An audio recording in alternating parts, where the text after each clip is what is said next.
How's it going, dudes? So you're a struggling big box retailer and you need anything to get some of that hot consumer loyalty back. Well, there is one surefire way to get the masses on your side. Spit in their eye. Monopoly Target Edition. This is getting out of hand. Now there are two of them. Not to be confused with Monopoly Target Edition, Monopoly Target Edition is the 2021 board game that sees the Target Corporation take one of my favorite titles and beat all of the good parts out of it for the second time in 2 years. Not even gonna keep my thoughts hidden on this one.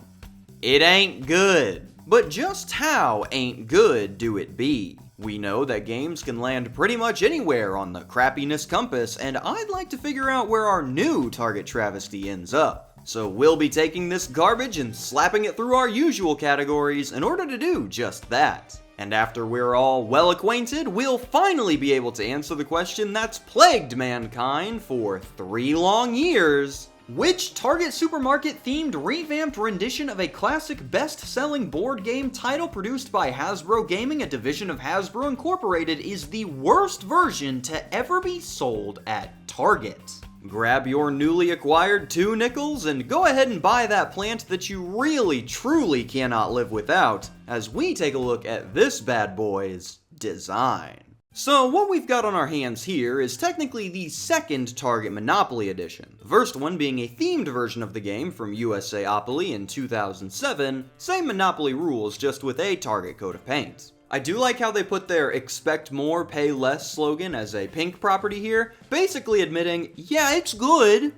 It's not great though. In that version though, you're buying up parts of the Target store and brand. Here, you'll be shopping inside of a Target, and every part of the game has been overhauled to represent this. You've got your Target board, Target money, Target products, Target playing pieces, Target shopping baskets, Target Circle savings chips, Target Circle deal chips, and of course, the ever sought after Target Circle red card. Oh my gosh, it's Timmy Target! Sir, doesn't it feel incredible knowing that you will save marginally more over the average Target shopper now that you've locked yourself into their business with the Target Circle red card? You read my mind. Oh! Going along with the Target theme, the banker will herein be referred to as the cashier, probably to try to help trick you into working here, and the properties that you will be purchasing are now the items that you will be taking off the shelves on your shopping adventure. These go underneath their respective spaces on the board, and when you get your hands on one, you can quite literally add it to your cart. Which, I'll call it what it is, that's a fun touch. It makes me feel like I'm really there. Alongside your own personal basket, each player also gets to pick their unique Target playing piece. Selecting between your Target branded shopping cart, Target branded shopping bag, Target branded coffee cup, and who could forget, Terrence the Target Terrier. I like how his head is larger than his entire body. This dog is not doing well. As you would expect, some classic Monopoly parts have been cut to make way for the cool new stuff, taxes, utilities, the railroads, replaced with the all-new Target Circle and Deal Dash spaces that we'll get to later. The only other thing to complain about is, of course, the box insert, which operates in the same way as Target the Game of Life, where you kind of just toss everything in there and have it all mixed together. This makes it really fun to sort through every time you want to start, as you'll need to fish out all 10 of the circle tokens from the 153 in there. Phenomenal. Overall, this one's got some high quality components, cool playing pieces, good construction, a box that can take a hit. It's got everything that a Target board game could need. Speaking of good components and something that can take a hit, let's take a break from this travesty and raise the bar a bit with today's sponsor, FlexiSpot. FlexiSpot is quite literally supporting and elevating the channel once again thanks to their phenomenal E7L. The E7L is the extra-large L-shaped desk that you can use to arrange your setup in a myriad of different ways. All organization, the great separation, dual screen divvy-up, whatever layup you could possibly need, the E7L's got you covered. It not only helps you get set up horizontally, but also vertically. As if you're starting to feel the roots form from sitting for a bit too long, you can just pop right up and have the desk rise right alongside you. Head to the link below to check out the various different E7L styles and how they could help optimize your setup. Have you and your desk rise to the occasion with FlexiSpot today. Thank you again to FlexiSpot for sponsoring this video. Now let's get back to seeing how it's possible to ruin an idea that wasn't even good in the first place. But looks can only get you so far if you want to do more than display this on your target shrine. So let's break open the rules of this thing and see exactly how you'll be shopping with us today. So how does one target Monopoly? I myself prefer any of the Barrett 50 cals, but it's really up to you. First, everyone picks their player piece and shopping basket and gets their initial budget of 250 target dollars. Then the player who most recently spent real-world money at a target retail location goes first. Literal pay to win. It's worth noting that since it says the last player to go on a target run goes first, this means that you will have needed to enter a physical target location, not ordered online for delivery. If someone does try to lay claim with an online order, kindly point out their mistake here and then beat them with rocks for their transgression. The goal of this game is to finish with the most savings when the game is over, marked as these little piggy banks below the cost of each property. Each of the product cards will go below their specific space, and alongside those, 4 random target circle deals will be placed on any space you choose with a matching color. Now we're ready to start shopping. When you land on a space with a product still on it, you can choose whether or not to add that item to your cart. And just like in real life, if you do decide to add it, do not pay for it yet. Trust me, they would love to charge you the second your hand even grazed an item, but the tech isn't quite there. We'll need a few more years. If you instead land on a space that has already had that item taken, you can pay $25 to the player who has it to take it from them forcefully. Because there's nothing more American than buying something from somebody just for the opportunity to buy it again. This is what you'll be spending most of the game doing, rolling onto spaces and choosing whether or not to take or snatch an item in order to maximize your savings, which you can do even better in a few key ways. The first option for boosting your savings bank is, of course, a color set bonus. If you manage to have 2 items of the same color, then it will double the savings that you will get from each of those 2 items. Neat! If you think that's neat though, wait till you grab yourself a Monopoly on a color set. Grab that 3rd item of the same color set and watch on in awe as not only is there no additional bonus, but that 3rd item is also completely excluded from the set. It might as well be something else entirely. I've seen Hasbro cut many things from the game, railroads, houses, fair and honest playing conditions, but they've really outdone themselves this time by cutting the general concept of a monopoly. This is not in the game. How does the retail store not recognize false advertising? The second way to boost your savings is by grabbing yourself one of the Target Circle Deal chips. Landing on a space with one of these will allow you to double or triple the amount of savings you get from one specific item. And you are able to pick this tile up regardless of whether or not you take the item on that space at all. Target is willing to give me double the savings on an item that I'm not even buying. How generous! The colors on the circles show where they can be placed on the board, but once you grab it, there are no restrictions on what color you can apply it to. It is an all-purpose deal. Thank goodness. If it had restrictions, then you'd have to adjust your cart and maybe trade items with other shoppers to make the most of that bonus. Would hate to make you think here. Be careful though, deals are not compatible with other deals, so Target Circle tokens will break up a color set if applied to an item, making it to where that one item gets the Target Circle bonus, but now neither of them gets the color set one. I really got nothing for that one.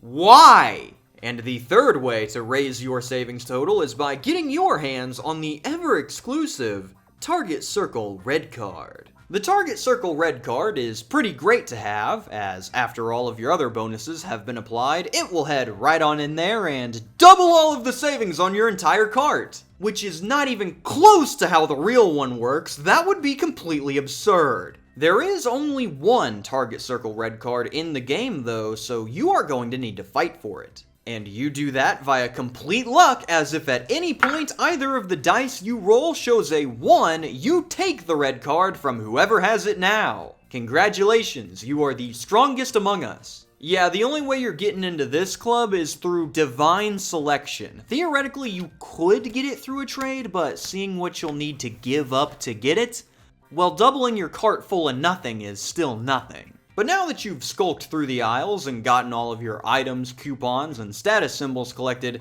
how do I get my hands on these savings? Well, whenever you are about to pass either free parking or go, you can instead choose to stop on that space and enter a checkout aisle, which will begin the process of checking out. Buddy, I checked out a long time ago. First, take a look at all of the items in your basket and determine which ones you will be moving forward with purchasing. If you picked up an item earlier and you just aren't feeling it anymore, that's okay, you can just put it right back, no issue. Wait, if you don't have to buy an item that you pick up, then there's no penalty for just picking up and hoarding all the items.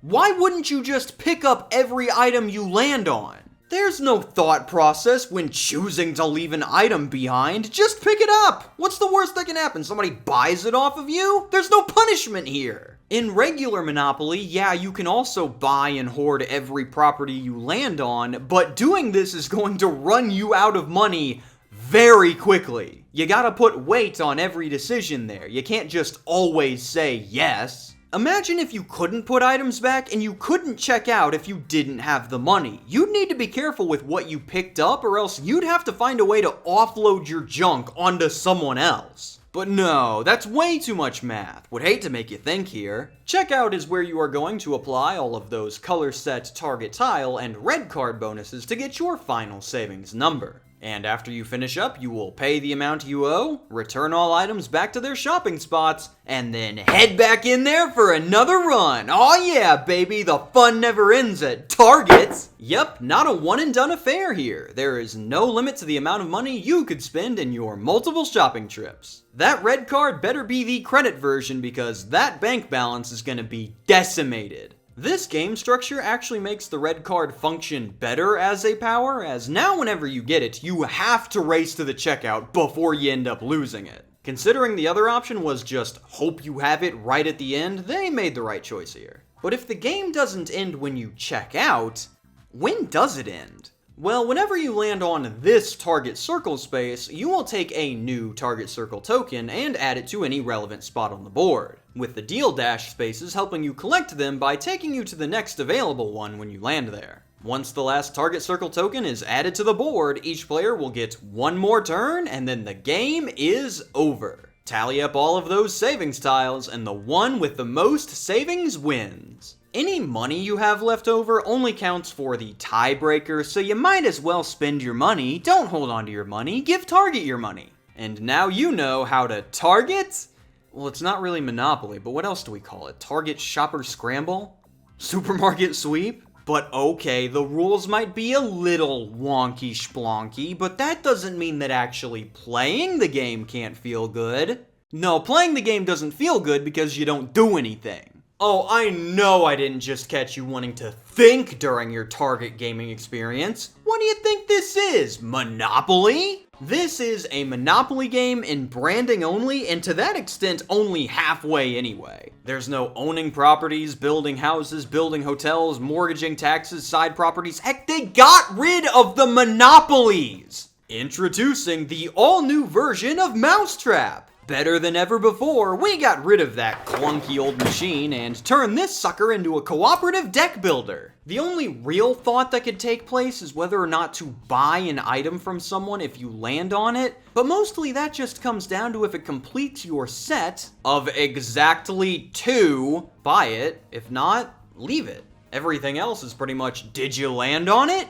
Pick it up! The red card is really the only thing that causes intrigue to take place. As soon as you get it, you need to race to a checkout aisle to take advantage, as there's no guarantee you'll be getting that thing back. You, of course, have absolutely no control over when or if this happens, but it does cause a moment of tension nonetheless. You'll want to hold on to those moments when you get the chance to, though, as this game can be over fast. Depending on how many of these circle spaces you land on, you can either be here for a decent period of time, or, like with what happened in the test game, have one total person hit a checkout line before the 1 turn timer kicks off. You could end up in and out of this store in as little as 15 minutes. No taking a peek at the plants this time around. We get what we need and we gone. I'm thinking you either end up getting a lot of chance cards or you have a fast game with no in between. And I'm now realizing that I never brought up the chance cards, so we'll hit those too. There are some pretty cool effects here. Screw with other players' items or savings, complete an item set of your choice, keep this and use it as a one-time red card, effects that you'll be excited to use, so I have no issue here. I do like picturing the situation playing out on the U2 card. They hit that poor guy with the, "Have a great day and come back soon. Thanks, U2. Idiot. Checkout is pretty much wait until you have a good haul and then decide whether or not to wait for the red card. If you have it, use it before you lose it. If you don't, probably best to just wait till you do. No matter how much thought goes into your moves though, the luckiest player is going to win. There's no getting around that, so you might as well accept it going in. Step right up and win a prize type game. But hey, just because the gameplay isn't the best doesn't mean you can't have fun with it. So let's check in on that fun factor and see if we can't. Yeah, no, we just can't. I mean, you just move around in a square and wait to see if you can A, get properties, and B, get to checkout with the card. Not really the most engaging use of your time unless you're using it as the nicotine pouch equivalent of a craps addiction. There's really not much to hold your attention here because you don't need to pay attention to the game at all until it's your turn. What am I possibly going to want to trade a property for? I'll just wait to see if I can steal it or grab the other one of that color. I only need 2 of them after all. The basket also, despite how much I love it, this is great stuff, is super annoying to use. All of your stuff is stacked on top of each other, so anytime you want to check what you or someone else owns, you need to sort through your whole stack, look, and then put it back. But Cam, just lay them out in front of you like in regular Monopoly. Look, they gave me the awesome basket, I'm gonna use the awesome basket. I'm a trinket goblin, alright? Don't sue me. There just isn't a lot going on until that last turn gets called, and even then, if you don't manage to make it to a checkout space, then you get to check out after the fact anyway. You just never end up getting punished in any meaningful way at any point. There's no rush. However, against all odds, they did manage to do one thing right. When you've gotten yourself a stacked cart and you hit that checkout aisle, ooh! The combo is electrifying. Getting to put all of your checkout bonuses together feels phenomenal. Color set, boom, target circle, boom, triple trouble, boom, and finish them off with the red card, baby. Ah! Hitting a multiplier into a multiplier into a multiplier and just watching the score go crazy style, you can't beat it. It makes you feel like you're on a completely different IQ threshold. Your friends look like Neanderthals compared to you. I mean, you did just give Target $190 for a board game, some silverware, and a Blu-ray DVD, but you know what? We're gonna let you have this one. Great job, sport. So, despite the everything going on here, it does have a bright spot on offer if you can manage to pull off a pro shopper combo. Just one bright spot though, that's pretty much it. For the whack crap segment, this time around, I subjected not only my brother, who previously had to play Target the Game of Life to this, but also roped in some of my other family members as well, as I am a genuine menace to those around me. I documented their thoughts and questions as we played the game, and they proceed as follows. Why does this exist? Can I really just put the item back? Does it say that, like, in the rules? You'd think there'd be any sort of thinking involved at all. Why wouldn't I just pick everything up and then never spend money? This is redundant. After asking how the game ends and being informed that it's when all of the target circle tokens hit the board, as context, not a single player has managed to pass go yet. There are only 3 left! The game's almost over! I haven't gotten any stuff to check out with! After my brother hits checkout with 2 items, and doubles one of them with a circle token, triples the other with another token, doubles his savings total as he had the red card, and then doubles it again by playing the chance card that says double your entire cart, as since it does not say use it as a red card, there is nothing in the rules that states he cannot do this. This game doesn't seem very balanced. I land on and decide to buy the action figures item off of another player. Who has action figures? Me. Okay, I'm going to buy that off you for $25. No. You cannot say no. Oh, well, also I don't have it. After my brother hits checkout again with the red card not having moved at all. This is not fair. There's like zero strategy. There's no strategy here. You do nothing. The best part of the game is the coffee cup. Final standings of the game looked like this, and this player only scored this much because he cheated and flipped one of his dice to a 1 so he could check out with the red card. Neither of us ever got to use it. After the game had ended, I asked for their post-game final thoughts. The red card is dumb. If you don't have the red card, you can't compete. This whole game is determined with a die roll. These chance cards are so millennial coded. Self-care means doing a weekend errands run to Target. Twice. After reading more of the chance cards, dude, these suck. And I would ask to play another one, but it could literally take hours. But those are just their final thoughts, so what are my final thoughts? Pretty close to the same, actually. It is a rough one. The game is not good, pretty much for the same reasons that Target Life wasn't, but especially because they just made another Target shopping game and slapped a popular IP on it to move copies. It's the exact same playbook. I'm half expecting Target Risk next. Hold down positions of the store with your family or friends to secure a special Target Circle territorial bonus. Yeah, hitting a big combo is cool, but you can only really do that if you get lucky enough to stumble into the pieces for it randomly. You just cannot help yourself at all here. The only time this one would serve its purpose is when you're in the same situation as when you would play, ironically, the game of life. When you want the board to be the anchor holding down the night, but you're really more here for talking and hanging out with friends. Very little thinking needed. That, or you're a massive fan of specifically the Target brand for whatever reason. Speaking of, now that we know all about what this one has on offer, we can properly compare the two Target titans and finally answer the question on everyone's minds. Which Target Supermarket themed revamped rendition of a classic best-selling board game title produced by Hasbro Gaming, a division of Hasbro Incorporated, is the worst version to ever be sold at Target? Let's meet the nominees. Target: The Game of Life. A great looking game with really good components and solid mechanics. A lot of thought can go into the way you want to move through the store to get the best deals. The single most boring board gaming experience on the market. Not in any way, shape, or form a game of life game. Target Monopoly. Good looking game with really good components. Very little thought to be had at any point in the adventure. Not in any way, shape, or form a Monopoly game.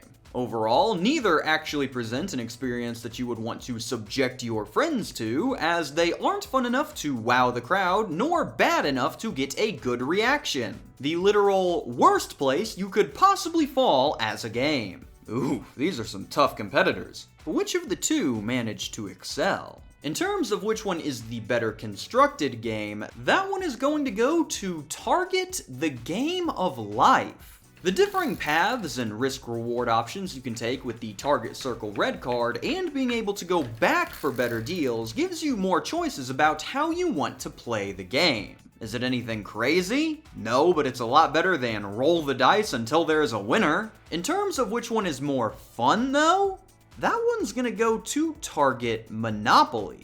At the very least, there's the chance that you can hit a diabolical combo to really pump up your savings in this one, which does feel great. Target: The Game of Life has nothing. It is devoid of any and all enjoyment, just dull all the way through. Still genuinely impressed that I couldn't find anything to latch onto here. I played Nothing Ever Happens, the board game, for 9 hours, and Target was the one that made me bored. Therefore, with all of the evidence examined, if I had to pick one target as the worst of the two, I'm gonna go with Target the Game of Life. Sure, the game as a whole might be better, but that doesn't mean anything when the only reason I ever pull it off the shelf is to beat it up. I hate this game. Don't get me wrong, the removal of monopolies from Target Monopoly is absolutely heinous and deserves a few blows itself. But the bar is so low that literally having one thing in its favor knocked it out of contention. Poor guy was just terrible, not abysmal. This now means, though, that Target the Game of Life doesn't have any appeal anymore. As if you're a die-hard Target fan, then you can just play this awful Monopoly version instead, or better yet,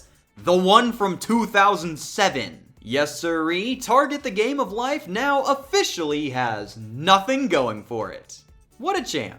And that should round out our look into Target Monopoly. And since I don't think Target took the butcher's knife to any other classic titles, this should be our goodbye to this series of experiments, once and for all. No, instead these clowns have taken a backseat to the whole games production process and decided to let other games take the forefront in their stores. And I can assure you that Target only packs the best of the best. We got a board game based on The Sims Monopoly with a trading card mechanic, and of course we can't forget the booster packs. Hey, we've looked at this one before, it's a YouTuber game. Monopoly DLC that adds gambling to free parking? I was looking at the What Do You Meme people selling me cups, cards, and dice, but then I got distracted by whatever the Pleb Slayer is? Connect 4 with guns? Literal crap. Say what you want about Target, but as long as they're around, I am never running out of content. Signing off for Hitting the Bullseye, I am KamSandwich. Thank you for watching and have a fantastic day.